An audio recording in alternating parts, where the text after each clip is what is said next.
Hi, this is Kate from Generate Magic, and sometimes when we make a big investment in ourselves, whether it's of money, time, energy, this fear can often come up, right? Like, what if this doesn't pan out in the way that I hoped it would? And what if nothing comes of this? And for writers, this is a big thing. It's almost become kind of a cliche of writers having difficulty staying motivated, right? Because, unless you're somebody operating at a really high level, like Stephen King or James Patterson or Danielle Steele, or to give like a more modern example, Emily Henry, who's a really good modern romance writer. So if you're somebody operating at a really high level like that, then it's a much different game, right? Because you know that there's millions of readers waiting for your novel, and there's usually an agent or an editor waiting for it, and there's going to be a payoff in every sense of the word at the end of it. But if you're not at that level, and then it could be more difficult to stay motivated, right? Because you're like, what if nobody reads this? And yeah, just what if nothing comes out of all this hard work? So then we end up either just quitting before we've even really made any real significant progress, or it becomes kind of a self-fulfilling prophecy. And so I made an earlier video about this, and I think the title of the video was "What If You Knew That You Couldn't Fail?"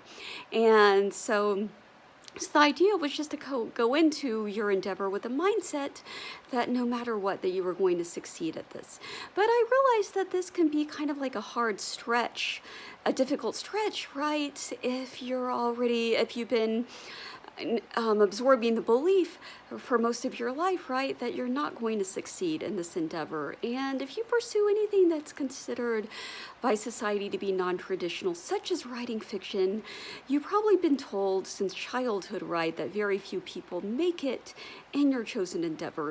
And I was even told by many writing professors that we shouldn't get our hopes up.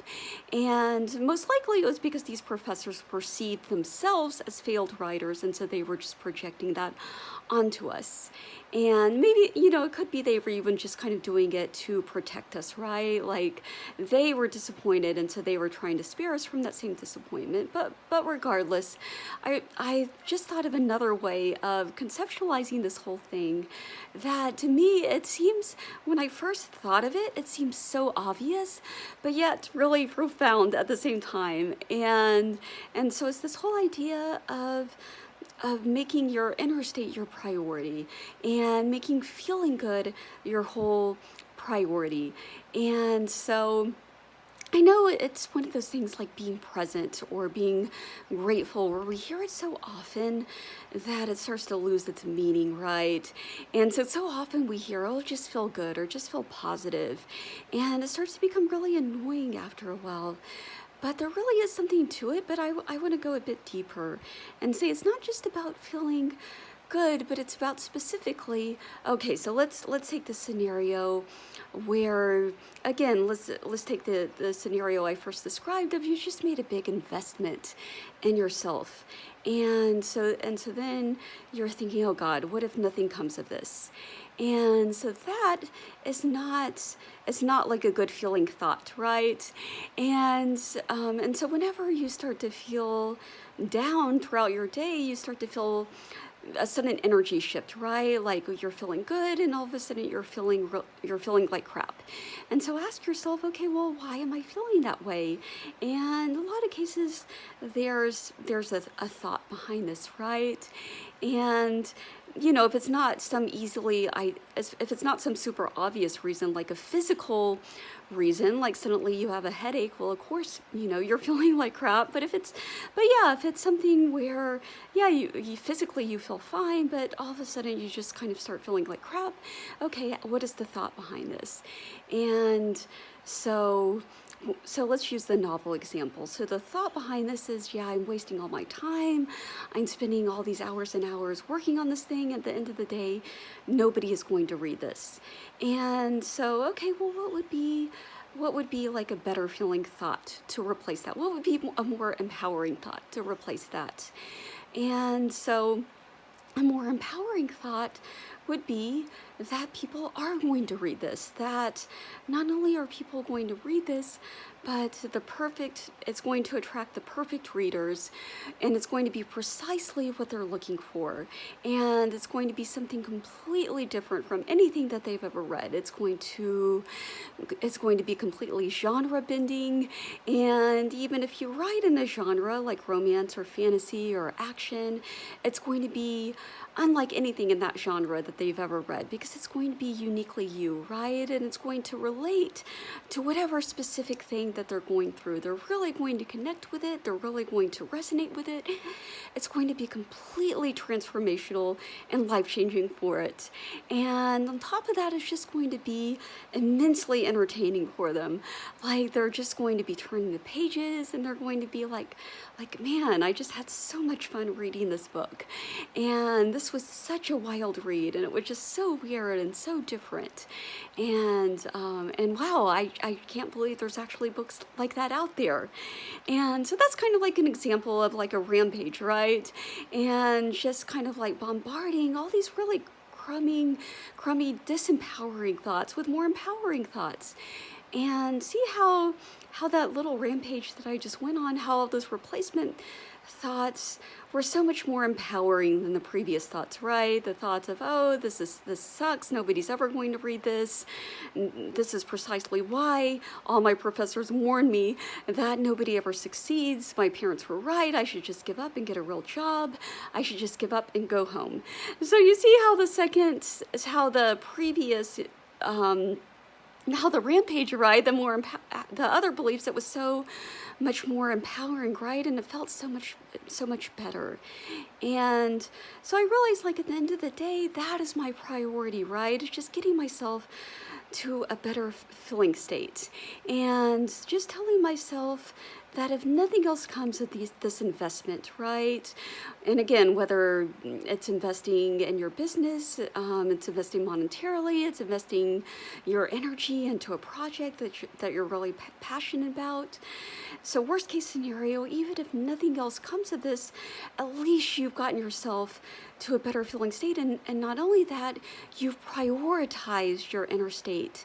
And that is a true superpower, right? That is really, truly reaching yourself to a point of complete imperturbability, the true peace that surpasses understanding, where you're no longer dependent on anything that's happening externally. And I've talked about this before, but I think it's worth mentioning because it's so easy to forget, because often what the message that we're presented with, it's all these messages about external results, right? And so whenever you're chasing that external validation, it's always going to put you into a position of dependency, where you're constantly chasing that thing, you're constantly looking for that thing to feel good. And yeah, you may get that thing, and you may feel good for a little bit, but then it's just on to the next thing, or it's just waiting for the other shoe to drop, and it's just not a good place to be in.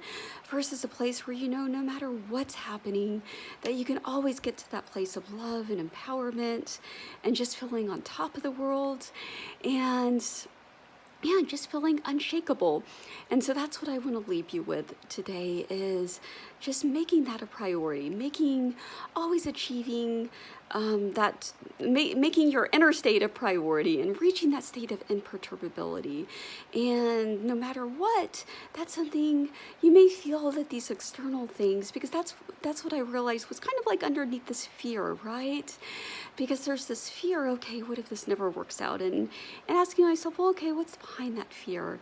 And what's behind that fear, it's a belief in impotency, right? A belief in our own powerlessness, and a belief that there's all these things in our lives that are outside of our control, and then it doesn't matter how hard we try, like at the end of the day, it won't even matter, right? That's kind of the belief that's behind it. And even if that's a false belief, the belief can still feel very real.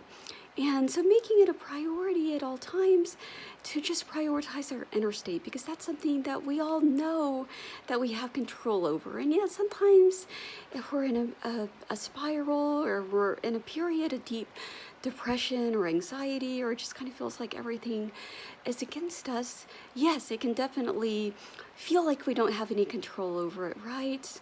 but trust me, you do. And it just starts with one thought at a time. And just think of it almost kind of like as a ladder, right? And just one rung at a time, just, yeah, and you could just kind of go one back to that rampage. And what's one thought that can make you feel a little bit better than you feel right now, even if it's just like 1% better, right? And then it's like kind of, okay, well, what's another thought and another thought and another thought? And then it just kind of builds. It builds this momentum, right? And then you're riding on the momentum. And all of a sudden you feel not only better, but you feel amazing and you feel powerful. And that's where we really want to get to, right? It's just recognizing that love and that power that's always available to us, and always being able to tap into source whenever we want to, right? And so that's what I want to leave you with today. So thank you so much for watching, and have a wonderful day.